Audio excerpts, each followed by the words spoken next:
ভারতীয় ভিসা এখন tourist visa করতে গিয়ে মানুষরা যে সমস্যাটা পড়তেছে সেটা হচ্ছে স্লট।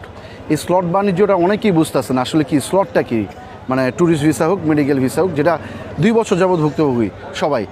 এই স্লটটা হচ্ছে কি সাধারণ মানুষের ধোয়া ছোঁয়ার বাইরে।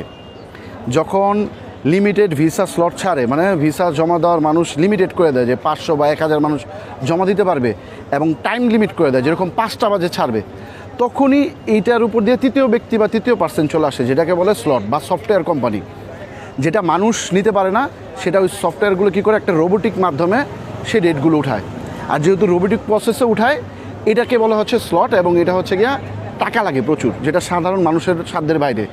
এবং এই যারা উঠায় এটা কিন্তু সাধারণ মানুষ উঠায় না বা কোনো ট্যুর অপারেটর ট্যুর এজেন্সি উঠায় না। কিন্তু আমরা অনেকে মনে করি যে ইন্ডিয়ান ট্যুরিস্ট ভিসা সব এজেন্সিরা টাকা নিয়ে নিতেছে 7,000 10,000 করে। বিষয়টা হচ্ছে কি এটার পিছনে যারা কাজ করতেছে তারা হচ্ছে স্লট কোম্পানি, যারা সফটওয়্যার দিয়ে এটা মেনটেন করতেছে। যখন 5টা বাজে আমরা সাধারণ মানুষ নিজেরা নিজেদের পেমেন্ট দিতে ওই ওয়েবসাইটে ঢোকার চেষ্টা করি, তখন আমরা পারি না। কারণ কী হচ্ছে এই ইন্ডিয়ান হাই কমিশনের যে ওয়েবসাইটটা বা পেমেন্ট যে সাইটটা, ওইটা কী করে কিছু এই সফটওয়্যার কোম্পানি তাদের অত্যাধিক সফটওয়্যারের মাধ্যমে তারা এটা ব্লক করে ফেলে। দেখা যাচ্ছে এটা আমি বললাম কি একটা সাধারণ মানুষ একটা জায়গায় ক্লিক করতে যেখানে 1 সেকেন্ড লাগে, ওই সফটওয়্যারটা 1 সেকেন্ডে 500 থেকে 1000 ক্লিক করে ঢুকে যায়। এটা হচ্ছে সফটওয়্যার। আমি বললাম কি একটা সফটওয়্যারের সাথে একটা মানুষের কিন্তু কোনোদিনও তুলনা হয় না।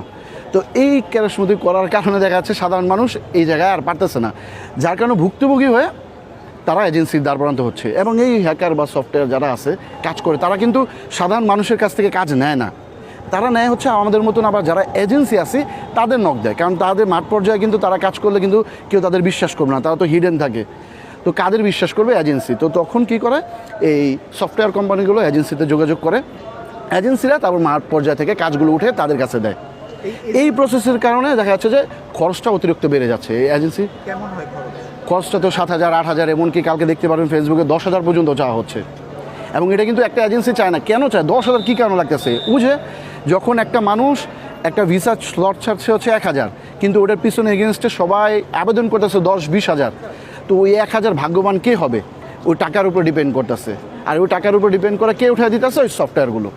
এবং যে পর্যন্ত লিমিটেশন থাকবে যে সফটওয়্যার লিমিটেড বা লিমিটেড ভিসা দিবে, এই পর্যন্ত এইটা কোনো দিনও সলভ হবে না। এই জন্য ভারতীয় ভিসা সেন্টারকে আনলিমিটেড করতে হবে। বা কী হচ্ছে পেমেন্ট গেটওয়ে, যেটা যে 5টা বাজে পেমেন্ট করা যায় বা স্লট নেওয়া যায়, ওটাকে দিতে হবে সারাদিনের জন্য।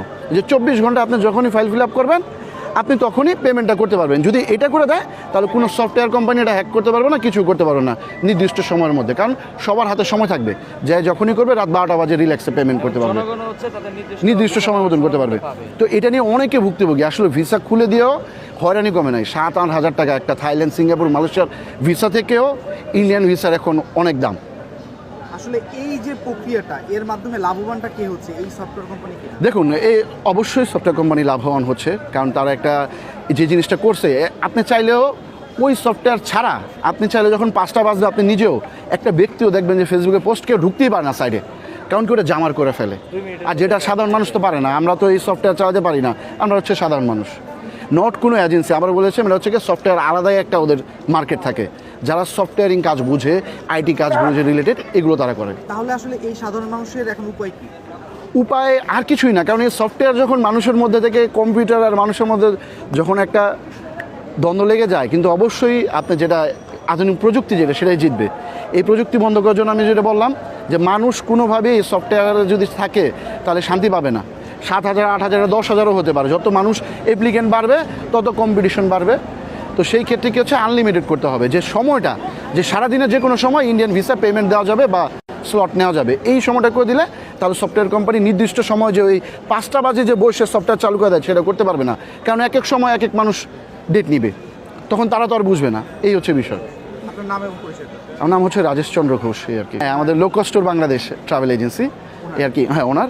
এবং আমরা নিজেরাও ভুক্তভোগী, আমরাও চাই যে এইটা উঠে যাক, কারণ রেগুলার যদি ট্যুরিস্ট ভিসা করতে পারি আমাদের জন্য ভালো, আমরা ট্যুর বা প্যাকেজ বিক্রি করতে পারবো, কিন্তু কি মানুষ তো ভিসা প্রতিদিন করতে পারছে না, এই আর কি।